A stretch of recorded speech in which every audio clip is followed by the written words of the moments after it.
capítulo 1, versículo 1. Vino palabra de Jehová a Jonás, hijo de Amitai, diciendo, Jonás era un profeta. Él ya estaba acostumbrado a escuchar la voz fresca de Dios, no como ustedes, sino como yo.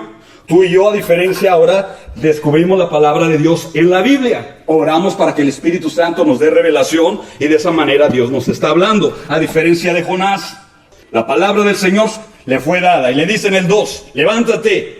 Tal vez estaba acostado en la hamaca, tal vez estaba sobre el burro, tal vez estaba viendo televisión, qué sé yo, no sabemos, es obvio que no había televisión, pero digo para comparar. Levántate, acción, y ve a Nínive, aquella gran ciudad, chequemos el dato, no era un pueblo pequeño como Fallbrook o sus alrededores, y pregona contra ella, predica, porque ha subido su maldad delante de mí. La ciudad de Nínive, para su información, era la capital de Asiria, el reino pagano enemigo de los judíos. Era la capital de todo el imperio, la ciudad principal. Y Dios le está diciendo al siervo, quiero que tú prediques en contra de Nínive, de su maldad. Porque la maldad, aprendemos en la Biblia, va de poco a van en aumento. Esto lo aprendemos vez tras vez, Antiguo Testamento y Nuevo Testamento. Pero llega el momento que la maldad llega al tope. Y cuando llega al tope, Dios dice, basta. Chequemos este dato. Te has hecho acreedora de mis juicios, Nínive. Dios pudo haber levantado un terremoto, haber hecho descender fuego y azufre del cielo y devastar a toda esa ciudad. Pero fíjense cómo trabaja Dios. Estás llegando al tope en tu maldad, pero antes te voy a enviar, Nínive, a un predicador que va a ser el que hable la palabra por si hay alguien que se quiera arrepentir. Y ese predicador era Jonás. Ahora, estás viendo en pantalla el mapa, la región donde estaba Nínive, y es subrayada por esa flecha roja. En este libro vemos descrita la maldad de esa ciudad, y vamos a ver que esa maldad muchas veces también casa a la maldad de esta sociedad, los Estados Unidos de América y algunos individuos que vivimos aquí. Quiero citar las palabras de Nahum. Nahum capítulo 3, versículo 1. Ay de ti, dice el profeta, Nínive, ciudad sanguinaria, toda llena de mentira y de rapiña, y sin apartarte del pillaje.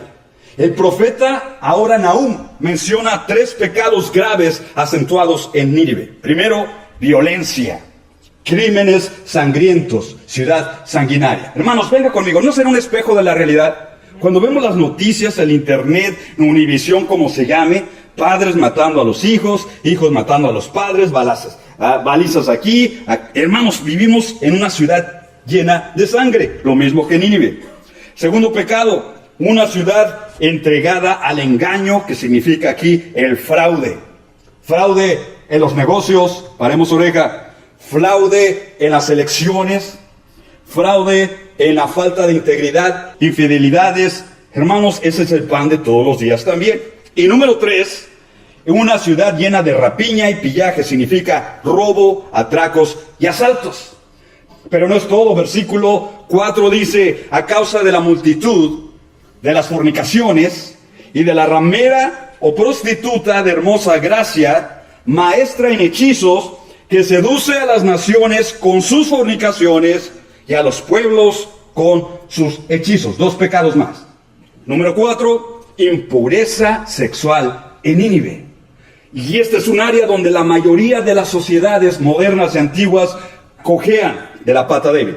Estoy diciendo adulterio, fornicaciones, pornografía y lujuria. Era el pan de todos los días en Nínive, como es el pan de todos los días en esta generación. ¿Decimos amén a lo que estoy diciendo? Estoy hablando de una ola abierta de inmundicia, de pecado, de adulterio, de fornicación, y eso contamina al pueblo de Dios. Y eso contamina a la ciudad, al pueblo chico o grande como esta nación. Hermanos, eso nos contamina. Y no es todo. Esos pecados llevan a otros pecados. Ya se cometió el adulterio, ya se cometió la fornicación. Chequen cómo trabaja eso. Ahora la gente busca el aborto como la solución a los problemas indeseados. Y la situación va de mal en peor. Nínive se contaminó con otro pecado más. Número 5, hechicería. Y lo vuelvo a ver aquí en los estados, en México, en toda América Latina. Es un pecado que está de moda. Hay más gente que lee los horóscopos más que la Biblia. que está diciendo, a ver qué dice Géminis, a ver qué dice Leo, a ver qué dice Virgo, y están ahí avantes en la lectura, y el libro de Dios lo hemos dejado descuidado. Hay más gente que va a los consultorios psíquicos a que le entren limpias, limpia de ojo, limpia de pirú, limpia de huevo, limpia de todo, y obviamente limpia, les queda la cartera también, porque nada de eso es gratis. Patas de conejo, la cruce, los ajos, el ojo que todo lo ve. Hermanos, vivimos en esa generación. Hay más gente obsesionada por lo demoníaco que por lo divino. Hay más gente queriendo hacer contacto con espíritus de muertos que con el Espíritu Santo, el Santo Espíritu de Dios. Y en esa generación estamos viviendo ustedes y yo ahorita. Entonces, al hacer una comparación entre los pecados de Nínive y nuestra generación, nos damos cuenta que si Dios advirtió a Nínive porque juicio venía, hermanos, lo digo con dolor y con respeto, también tenemos que advertir a esta ciudad, a esta nación de Estados Unidos, porque obviamente el juicio de Dios viene a esta generación. Escuchen lo que estoy diciendo. No esperemos a que caiga un terremoto en California para entonces buscar a Dios, llegar temprano, llegar con el corazón abierto, toda la iglesia llenarse. No esperemos eso. Tarde o temprano puede llegar un terremoto, puede venir un huracán, qué sé yo, hermanos, porque hemos roto la justicia de Dios y Dios puede juzgarnos como iba a juzgar a Nínive. Ahora no es todo. Versículo 18, mira otro pecado. Durmieron tus pastores. ¿Quién quiere un pastor dormido? ¿Para qué sirve un pastor dormido? Yo ahorita explico qué significa eso. Oh rey de Asiria, durmieron tus pastores, reposaron tus valientes. Tu pueblo se derramó entonces por los montes y no hay quien lo junte. ¿Qué significa eso? Sexto pecado en Nínive, escuchen cuál es, y se llama el descuido de los hombres en autoridad en hacer justicia.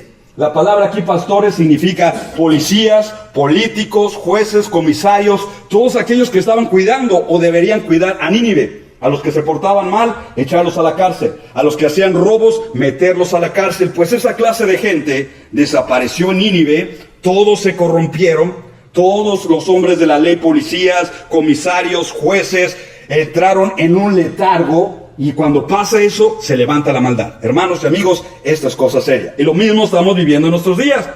Y es cuando Dios requiere de mensajeros que entreguen sus amonestaciones. Hermanos, no perdamos tiempo. Esté en la gasolinera, estemos donde estemos, se acerca gente a nosotros, hablémosles de Cristo Jesús, hablémosles del juicio, hablémosles del pecado, lo horrendo que es, y hablémosles de la misericordia de Dios, que Dios no quiere juzgar al pecador, sino quiere que todos procedan al arrepentimiento.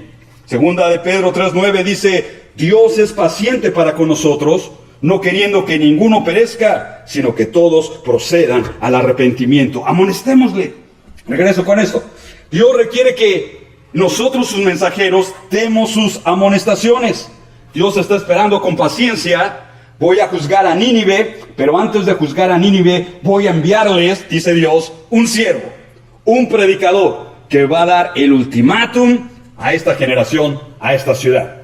Y de hecho, hermanos, si comparamos el Antiguo Testamento al Nuevo Testamento, nos vamos a dar cuenta que Nínive se hizo acreedora al infierno, que no podía entrar a la presencia de Dios. Voy a citar Biblia. Apocalipsis capítulo 22, versículo 14. Esto es la patria celestial. Es ahí donde usted y yo debemos de fijar la mirada. Allí está mi tesoro. Allí está mi destino. La Escritura lo dice así. Dichosos los que lavan sus ropas. Tú y yo podemos lavar nuestras ropas, no con detergente, no con un jabón, sino con la preciosa sangre de Cristo Jesús. Y yo digo, alabado sea el Señor. Felices. Si tú has sido pecador como yo, aquí hay esperanza. Los asesinos, los adúlteros, los fornicarios, los adoradores a la Santa Muerte, escuchemos lo que dice la Biblia. Feliz cuando tú lavas tu ropa. ¿Por qué? Porque puedes tener derecho al árbol de la vida, que sí existe, está en el cielo, y para poder entrar por las puertas a la ciudad. Y el único que está ahí en la puerta no es Pedro para recibirnos, porque Pedro no pagó por ustedes ni pagó por mí. El que está en la puerta con la autoridad, que tiene las llaves del cielo y del infierno, se llama el precioso Hijo de Dios, y Él es el que abre la puerta cuando un siervo vaya a entrar al cielo. Ahora, pero mire, versículo 15 dice, pero afuera del cielo, compadres, la patria eterna estará excluyendo a mucha gente en aquel día. Afuera se quedarán los perros Y uno pregunta, ya lo estudiamos esto en el Apocalipsis, no está hablando de Lassie ni de Rintintín, no está hablando de los perritos que tú y yo tenemos. Está hablando de gente inmoral que se comporta como un perro. El perro vuelve a su vómito. El perro se corrompe en el sexo. Lo mismo busca a las perritas como a los perritos. Está hablando de un hombre totalmente corrompido en este sentido. Afuera se quedarán los perros, los que practican las artes mágicas, los que cometen inmoralidades sexuales. Esto es serio, hermanos. Y sigue diciendo, los asesinos, los idólatras y los que aman y practican la mentira. Y el mensaje de Dios no ha cambiado. No entrarán esta clase de personas, ni los brujos, ni los perros, ni los que cometen inmoralidades sexuales. Una noche se acuesta con el novio, con la amante, con la mujer adúltera, y al otro día pretende estar en la iglesia. No, señores. La Biblia es clara aquí: los asesinos, los que derraman sangre, los idólatras y los que practican la mentira, como en Nínive y en nuestros días, la Biblia dice claramente, estarán fuera. Y esto es un mensaje radical. No nos gusta predicarlo, pero bueno, hermanos, tenemos que predicarlo. Regreso con Jonás. Levántate y ve a Nínive, aquella gran ciudad. Pregona contra ella, porque su maldad ha subido delante de mí. Es el ultimátum. Ahora quiero llevarles a esta reflexión. Míralo en pantalla. Jonás no era un novato o un inexperto como muchos de nosotros lo hemos sido y somos en la predicación. No. He descubierto en la Biblia, amigos y hermanos, que Jonás tenía un ministerio ya de profeta. Antiguamente, antes o separado de esta ocasión, Jonás ya había traído palabra profética. Esto lo descubro en 2 de Reyes 14:25. El rey Jeroboam restauró los límites de Israel desde la entrada de Amat hasta el mar de Arabá. Chequen, conforme a la palabra que Jehová, Dios de Israel, la cual había hablado por su siervo Jonás, hijo de Amitai, profeta de Gad-Hefer. Hermanos, Jonás no era un novato. Jonás no iba a ser la primera vez que iba a predicar. No, señores, sino entendemos con ese ejemplo que Jonás estaba feliz, era obediente, presto y ágil para predicar entre los judíos. Esto es interesante. Si Dios me manda a los judíos, Jonás iba rápido, porque son mi gente, son mi raza, hablamos el mismo lenguaje, son mis amigos.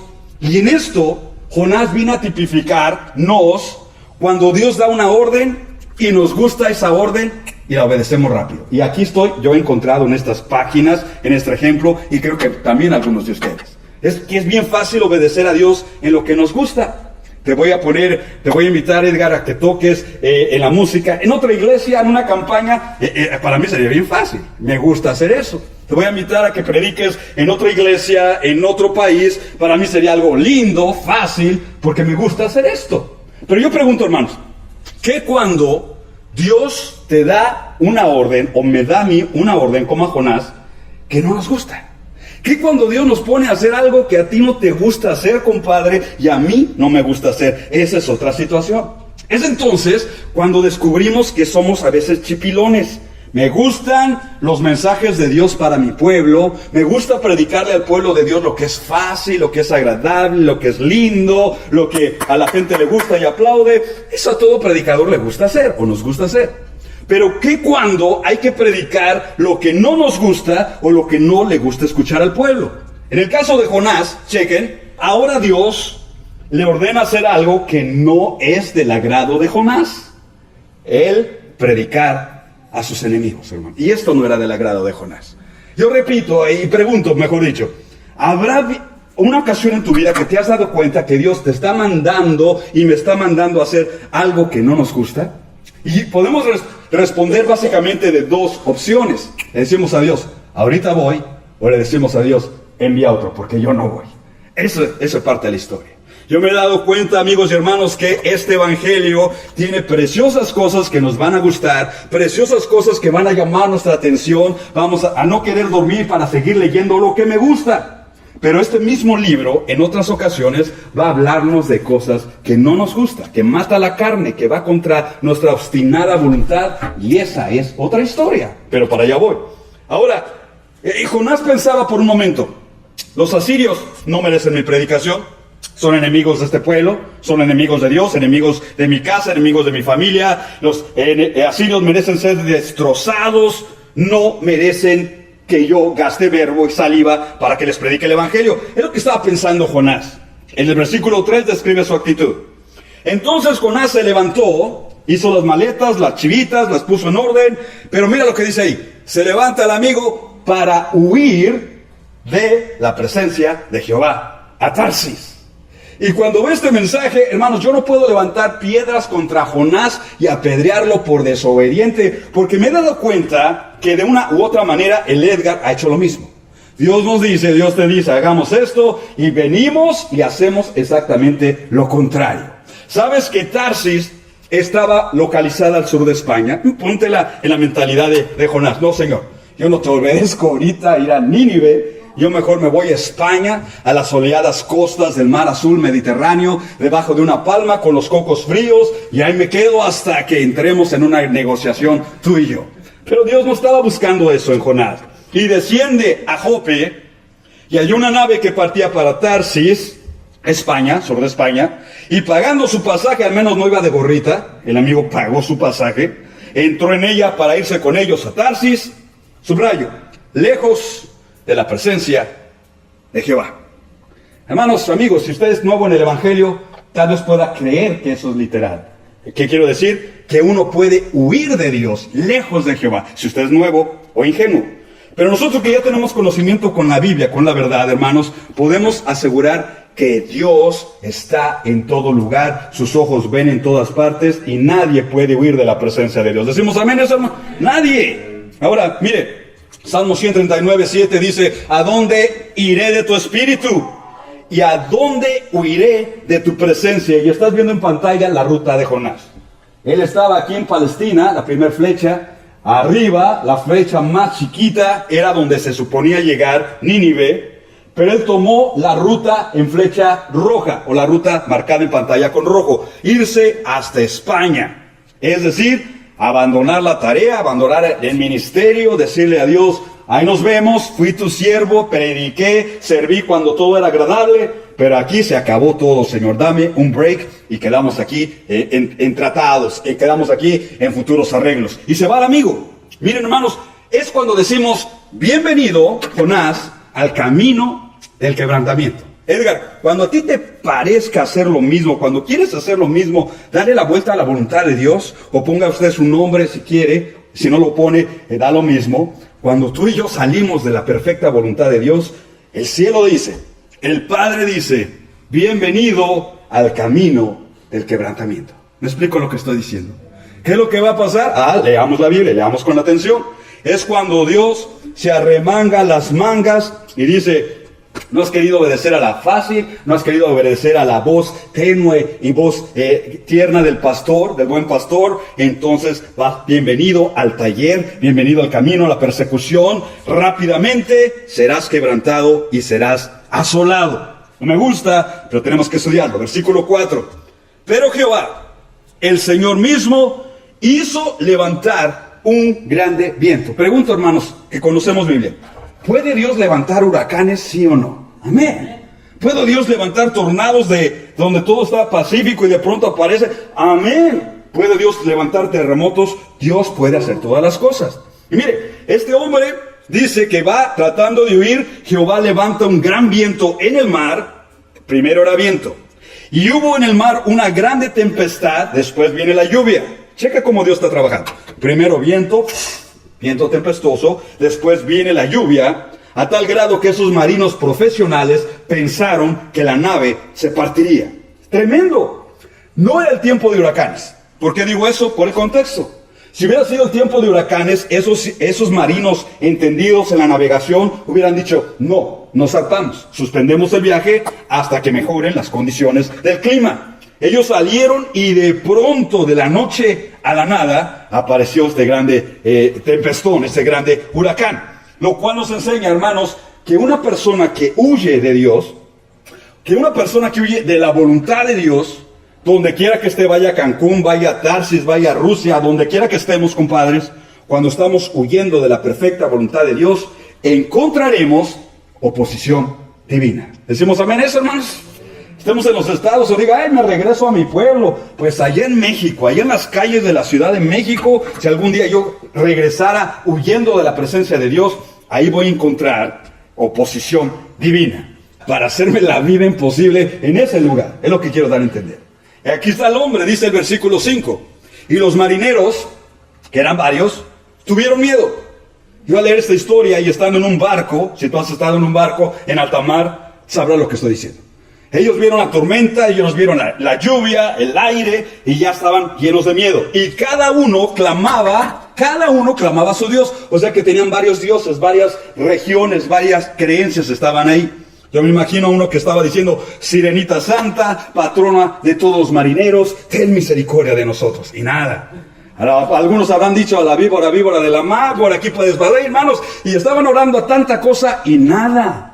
Porque no hay respuesta a la idolatría. Los ídolos no son Dios. Tienen ojos y no ven, tienen oídos y no oyen, mucho menos nos pueden ayudar. Entonces, ¿qué hacer? Después de clamar, de gritar, echaron al mar los enseres que había en la nave. ¿Qué es enseres? Todas las cosas, toda la carga. Si eran comerciantes, si eran los granos, los echaron abajo.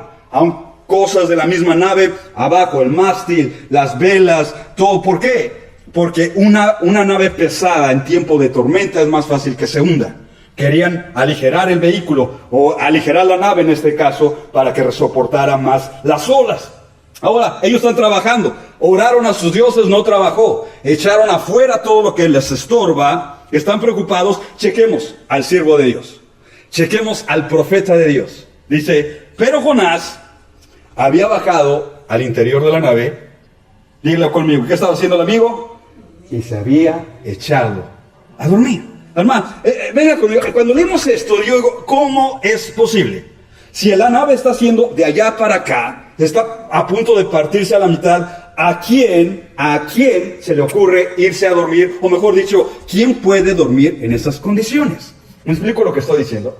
Ahora, los estudiosos del comportamiento humano nos dicen que cuando una persona está tan deprimida, tiene problemas fuertes emocionales, hermanos, esa clase de personas todo el tiempo están durmiendo, están deprimidas, que me tomo la pastilla para dormir y después a las 5 de la mañana hay que cachetearlos para tomar la pastilla para despertar y otra vez para dormir. Están en un letargo. ¿Qué es lo que estoy diciendo? Jonás desarrolló problemas emocionales.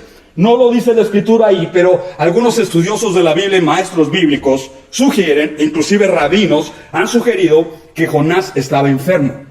Enfermó. En esa rebeldía que iba supuestamente a España, algo le cayó al Jonás de tal manera que está en la cama, mientras todos están corriendo para salvar su vida, él está tratando de dormir por lo que haya tenido un problema emocional o físico grave sobre su vida.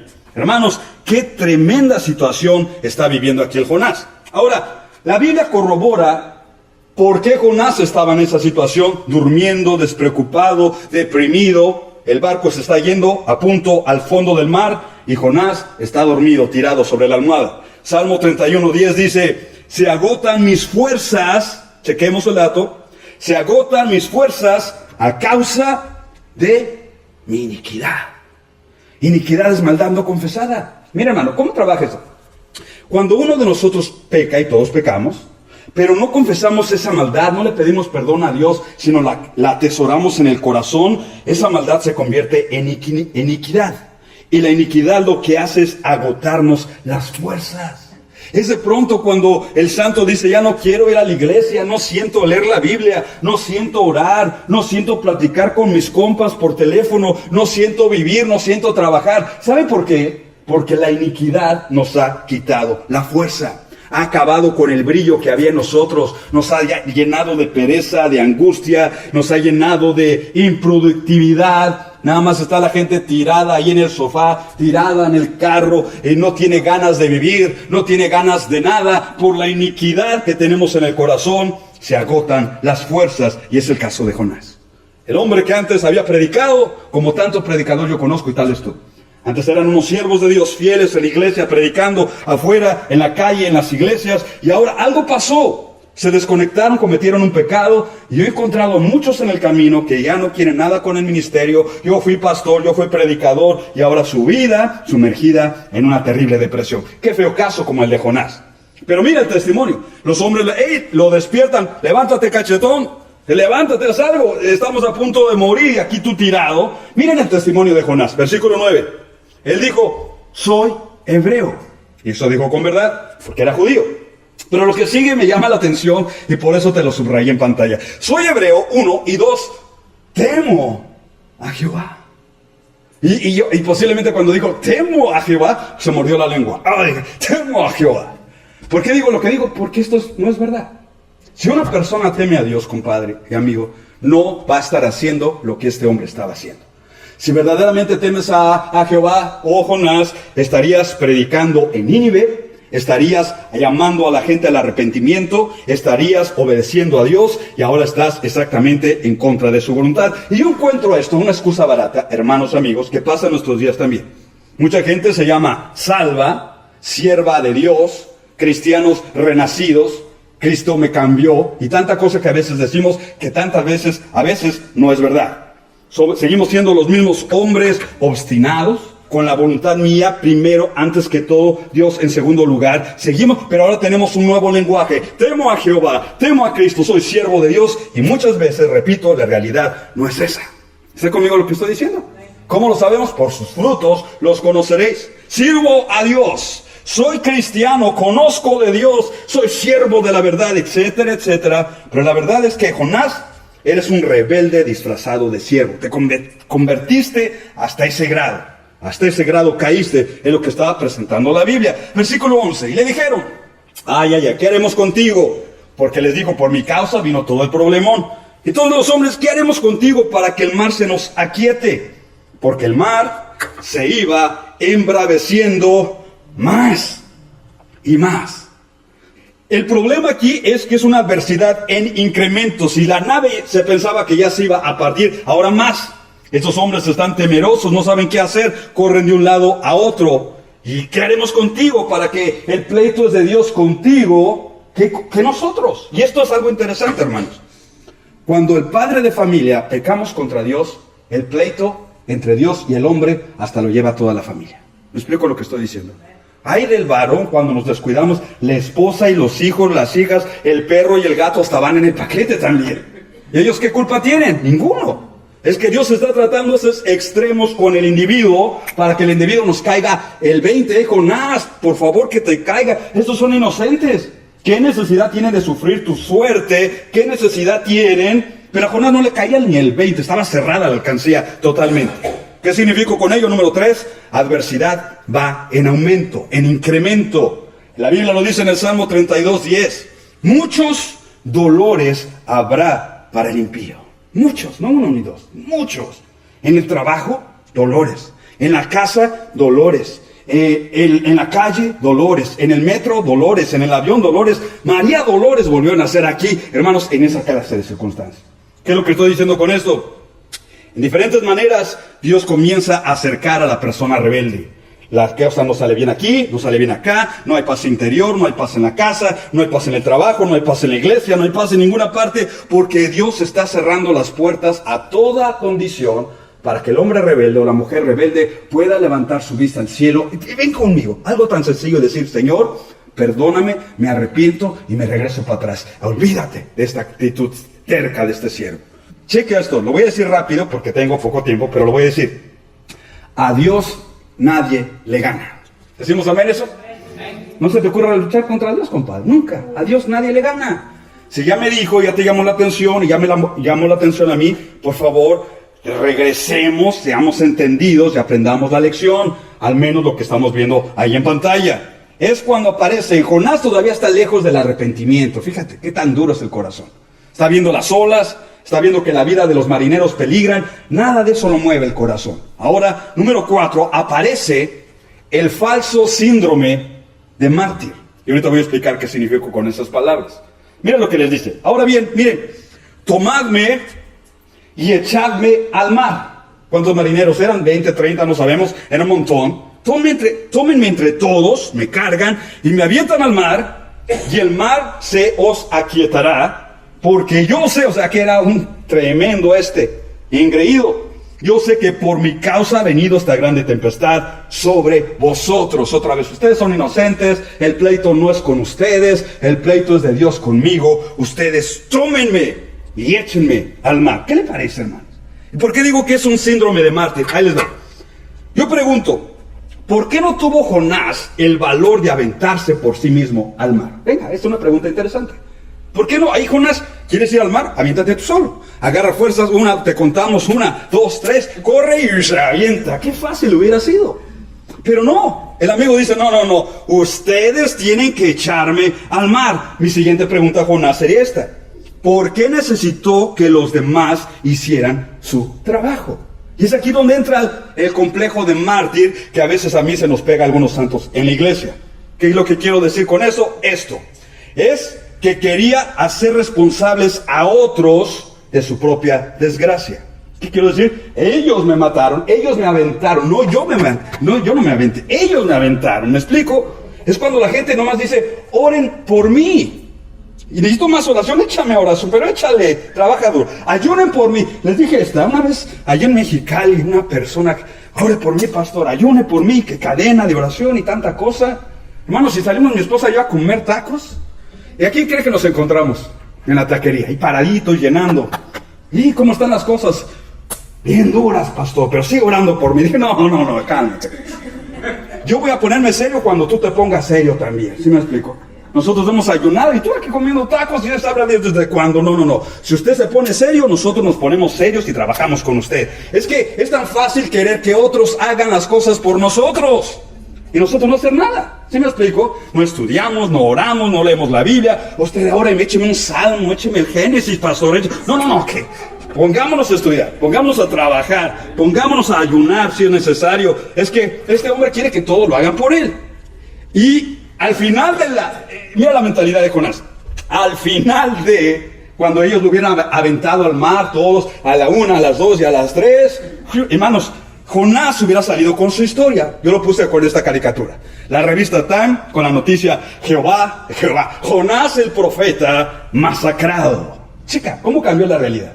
O sea que lo mataron los marineros, a una se pusieron insensibles y al pobre profeta lo aventaron por la borda y se ahogó y paró en el fondo del mar. Chica, ¿cómo Jonás está buscando ser el héroe de la historia, el mártir de la historia? Los demás tienen la culpa de mi suerte, su responsabilidad se la echa a otros. ¿Me explico lo que estoy diciendo?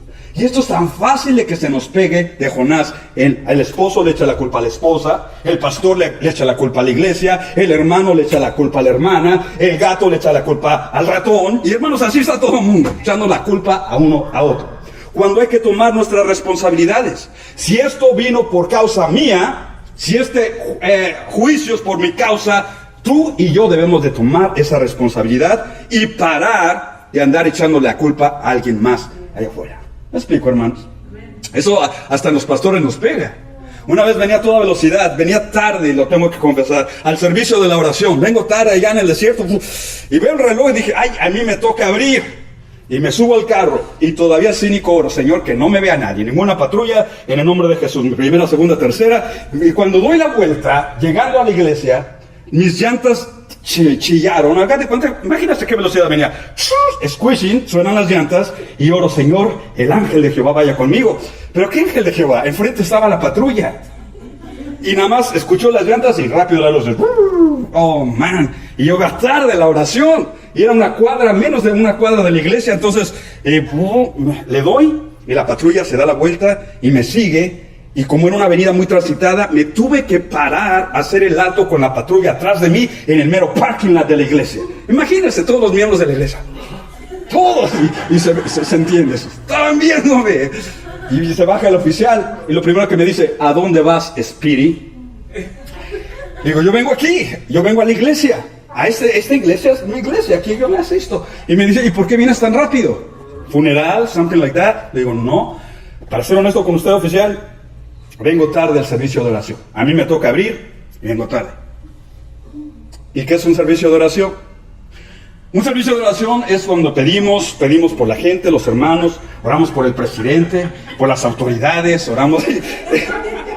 Ya cuando escuchó que orábamos por él, ok, next time you go so easy, ok. Y no me dio ticket, no me dio nada, hermanos. Llegué tarde al servicio, pero llegué sudando. Y usted sabe lo que significa eso. Es tan fácil echarle la responsabilidad a otros más, ¿sí me explico? O sea, vengo tarde, o sea, hubiera dicho yo una excusa barata, el oficial me hubiera cachado con la mentira y me da un ticket, se los aseguro. Pero cuando hablamos con la verdad a unos hombres naturales, aquí se dan cuenta, cuando hablamos con la verdad, si Jonás le hubiera dicho a Dios la verdad, paro de echar mis responsabilidades a otros, esto es la verdad, esto hice, esto merezco, hallamos gracia. ¿Me explico lo que estoy diciendo? Ahora, de versículo 15, y tomaron a Jonás, no tenían opción. O es Jonás o es una nave y todos nos morimos. Así que agarran a Jonás y lo echaron al mar. Y el mar enseguida se aquietó de su furor. Y esos hombres, 16, dice, temieron aquellos hombres a Jehová con gran temor. Si tú hubieras estado ahí y yo también hubiera estado en esa lista.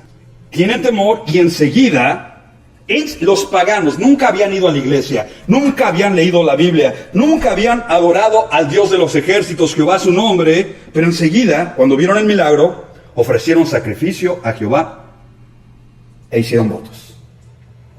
Y el que conocía a Jehová, el que se suponía era su siervo, su hijo, nunca oró, nunca ofreció sacrificios, nunca hizo promesas, para que veas qué tan duro estaba el corazón de Jonás, el siervo, entre comillas.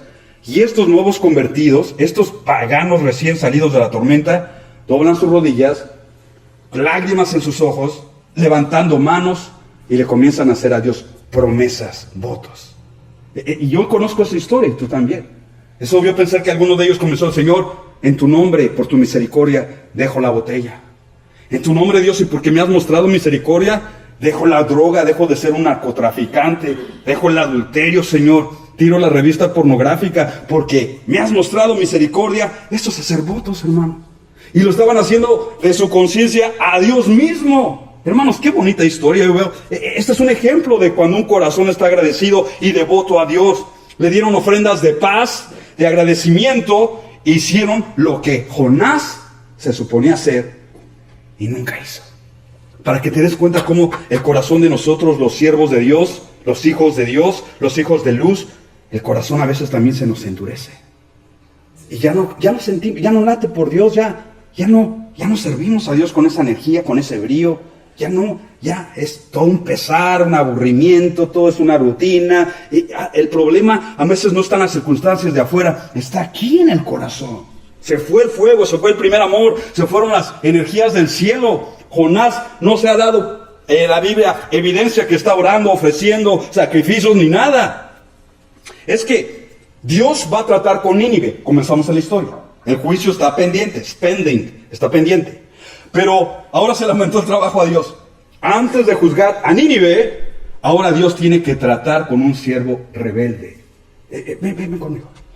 Dios a esta nación y a todos los países modernos está a punto de traer juicio. Poca gente en la Biblia se da cuenta de eso. Puede ver la situación que estamos retando, nuestra gente, nuestra sociedad, retando a Dios. Y Dios está a punto de traer juicio a la tierra. Pero antes de traer juicio a la tierra, tiene Dios que lidiar con su iglesia rebelde. Con aquellos que hemos dejado el primer amor, con aquellos que estamos coqueteando con el pecado, la mundanalidad, la codicia, la lujuria. Con esa clase de gente Dios primero tiene que estar lidiando.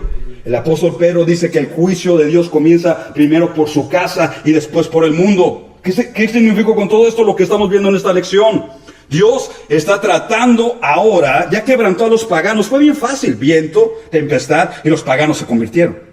Pero Dios sigue tratando con el siervo, ni el viento, ni la tempestad, nada de eso lo ha quebrantado. Hermanos, y esto me lleva a medir mi corazón, y espero que tú midas tu corazón. ¿Será que necesitamos más quebrantamiento? ¿Será que necesitamos que Dios venga y nos apretuje, toque la tierra y tiemble en California, toque tu cuerpo y caiga una enfermedad, toque tu economía y todo venga a la quiebra? ¿Será que necesitamos eso más? Yo creo que no. Si somos inteligentes, si somos cuerdos, si somos temerosos, le decimos a Dios: no, ya párale, Dios, aquí estoy, me arrepiento, te temo. Mira, le quiero hacer una evocación a su juventud o a su niñez. Cuando veía a mi papá y me regañaba, cosa fuerte era que mi papá me regañara. Pero cuando lo veía levantarse y sacarse el cinturón, ya sabía que me iba a ir lo peor de lo peor. Y cuando mi papá se levantaba y sacaba el cinturón, ya, papito de mi vida, como la chilindrina, ya párale, papito. Hermanos, y a veces agarraba misericordia a mi propio papá. Y a veces le tocaba su corazón. Yo digo en un sentido natural, aprendamos de esta lección. No importa el pecado que pudimos haber cometido, iglesia. La rebeldía, la deshonestidad, la obsesión, no importa. La Escritura dice que si alguno de nosotros hubiera pecado, abogado tenemos para con el Padre, a Jesucristo, el justo. Es su sangre la que nos limpia y nos da una nueva mentalidad para no volver a caer en el pecado. Ahora, la ironía más grande de esta historia es que el nombre Jonás significa paloma. Usted conoce a las palomas, ya las conozco. Son dóciles. Es un símbolo del Espíritu Santo, porque son dóciles. Es un animalito tierno, dócil. Pero la verdad es que el carácter de Jonás no era una paloma. Era tal vez como un cuervo, o tal vez como un sopilote, obstinado, un ave totalmente no dócil en los tratos de Dios. El vivir una tormenta es una experiencia tan aterradora que solo los insolentes o desobedientes no buscan a Dios en medio de esa tormenta. Acabamos de ver las noticias. Vino ese huracán, pasó por Haití, Santo Domingo, Cuba, Miami y otros estados. Checa los testimonios en la televisión, en la news. He visto mujeres cristianas estar llorando y diciendo que cayeron en sus rodillas, llorando, lo perdí todo. Perdieron animalitos, casas, techo, algunos familiares, pero sus palabras son estas: clamando a Dios día y noche, rogándole su misericordia, dicen a la cámara. Es un corazón entendido, hermano. Yo pregunto a mi generación, a tu generación también, ¿qué necesitamos experimentar para regresar a la correcta voluntad de Dios? ¿Qué necesitamos sufrir para decirle a Dios, aquí estoy, quiero estar en paz contigo? A veces no entendemos todo esto, hermano. Gente se quebranta rápido, pero hay gente que tarda más en quebrantarse. Voy a culminar con una historia muy similar a la que estamos estudiando aquí. Esta historia pasó hace 2000 años aproximadamente, pero a diferencia de Jonás, esta historia nos abre luz. Estoy hablando de Marcos capítulo 4:37. Pero se levantó una grande tempestad de viento, lo mismo que a Jonás. Y acá echaban las olas en la barca de tal manera que se anegaba. Lo mismo que Jonás. La diferencia está en la clase de tripulantes que había en la barca. Versículo 38. Y el Señor estaba en la popa, en la parte trasera, significa términos náuticos, durmiendo sobre un cabezal o una almohada, y le despertaron y le dijeron: Maestro, ¿no tienes cuidado que perecemos? Hermanos, Jonás estaba dormido por su depresión. A diferencia de nuestro Señor Jesucristo, que estaba dormido, despreocupado, sí, pero el Señor estaba cansado por realizar la obra del ministerio. Había sanado enfermos, había liberado demonios, endemoniados, quiero decir, había enseñado a las multitudes, había dado de comer al hambriento. Fue una obra muy cansada para el Señor y él estaba dormido. La lección principal viene en el versículo 39.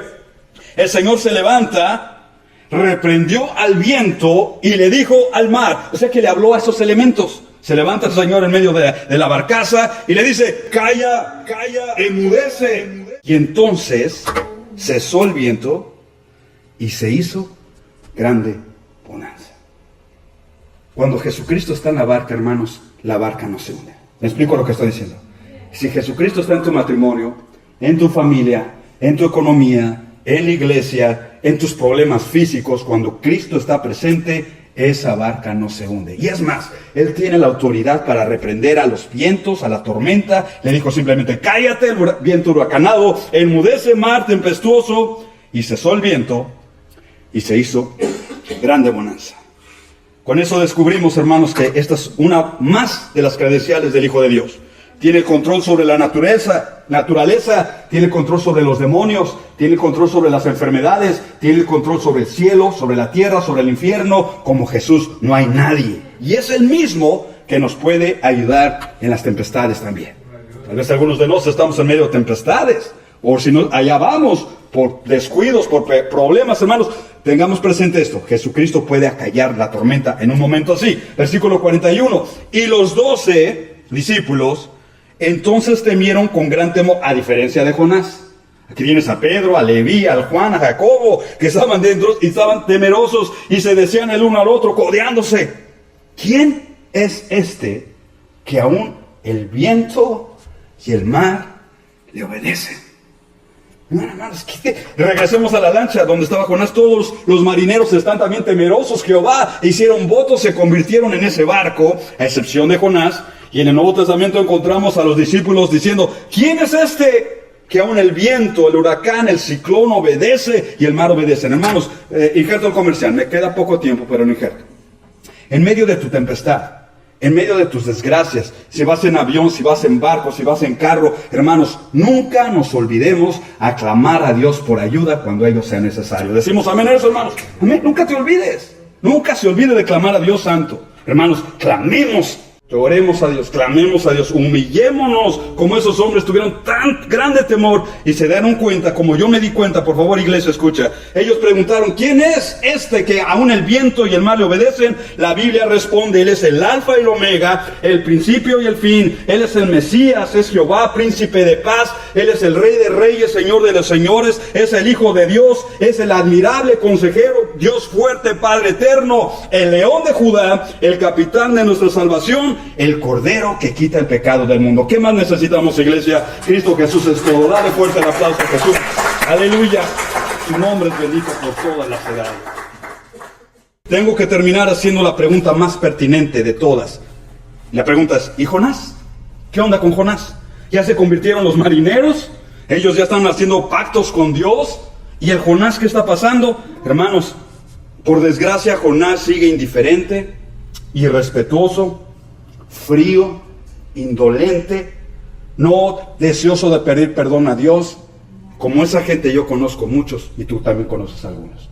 Nada las mueve, nada los conmueve. Hermanos, su corazón endurecido, hundiéndose porque ya lo echaron de la nave, hundiéndose cada vez más en medio del mar. Jonás iba al centro del mar, nadie lo iba a rescatar en ese lugar, no había guardacostas, él sabía que era la muerte, pero no está dispuesto a arrepentirse. Pero miren la misericordia de Dios. 17, pero Jehová tenía preparado un gran pez que tragase a Jonás. Qué lindo es Dios. Yo digo, qué lindo es Dios, porque si el Edgar Marañón hubiera tomado la decisión, o tú, tal vez hubiéramos dicho que se ahogue el ingrato. Ay, pero Dios manda un pez. Moby Dick, hey, Moby Dick, chifló, y viene el Moby Dick, viene la ballena. Ese es un tiburón ballena en pantalla. Y ahí encontró al Jonás y se lo tragó. Hermanos, eso es algo interesante. Y mira lo que dice en la última parte. Y estuvo Jonás en el vientre del pez 3 días y 3 noches. La gente intelectual, la gente que está muy amante de la ciencia, y nada tengo en contra de ello, pero la ciencia no niega, o no debe negar la existencia de los milagros. Aquí es un milagro. A ellos se les hace imposible esto. Dice, ¿cómo un hombre puede vivir 3 días y 3 noches en el vientre de un gran pez? Imposible. La Biblia de Dios dice, eso sí es posible. Es decir, Dios usó esa bóveda, esa ballena para que fuera una prisión. Una prisión. Al momento le salvó la vida a Jonás, pero ahí mismo en esa prisión lo dejó sin luz del sol. Lo dejó sin amigos. Lo dejó sin familia. Lo dejó sin distracciones. Lo dejó en completa oscuridad. Lo dejó en un calor espantoso, porque nos dicen los estudiosos que dentro de una ballena, dentro de un tiburón, la temperatura es grande, el estómago. Lo dejó lleno de jugos gástricos. Hermanos, esto es interesante. 3 días y 3 noches y el ingrato no oraba. ¿Qué esperas para orar, Jonás? Estaba esperando convertirse y llegar a los intestinos y lentamente perder la vida. ¿Te das cuenta? Qué duro es el hombre muchas veces. Pero en esa gracia y en esa misericordia de Dios, Dios le salvó la vida. Quiero reflexionar con todo esto. Aunque todos hemos cometido chambonadas en la vida, por la gracia de Dios, hermanos y amigos, hoy podemos cambiar de dirección en la vida. ¿Me explico lo que estoy diciendo? Hoy podemos decir, Señor, perdóname, ayúdame a serte fiel. La vida cristiana no es fácil, te lo confieso. El ministerio cristiano no es fácil en ocasiones, te lo confieso. Pero con tu ayuda puedo ser fiel.